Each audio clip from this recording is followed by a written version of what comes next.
اسلام میں پڑوسیوں کے چند حقوق بیان فرمائے ہیں.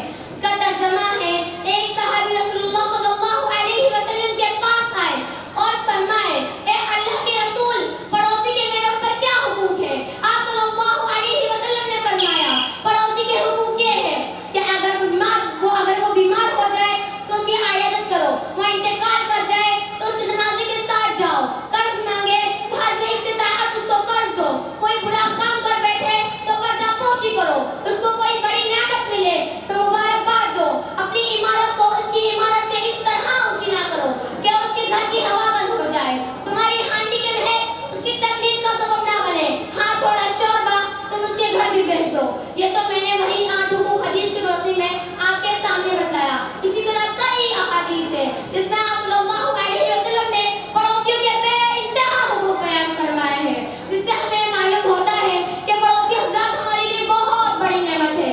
ان کی قدر کرنی چاہیے، ان کے ساتھ اچھا سلوک کرنا چاہیے اور ان کو تکلیف دینے سے بچنا چاہیے. تبھی جا کر ہم سچے اور پکے مسلمان بن سکتے ہیں. بس آخر میں یہ دعا ہے کہ اللہ تعالیٰ ہمارے اس معاشرے کو نبی صلی اللہ علیہ وسلم کی تعلیمات کے مطابق بنائے اور ہمیں سچا عاشق رسول بنائے. بس اس شعر کے ساتھ اپنی تقریر ختم کرتی ہوں کہ محمد سے وفا تو نے تو ہم تیرے ہیں، کہ محمد سے وفا تو نے تو ہم تیرے ہیں، یہ جہاں چیز کیا ہے لوح و قلم تیرے ہیں. وآخر دعوانا الحمدللہ رب العالمین. سبحان اللہ، سبحان اللہ.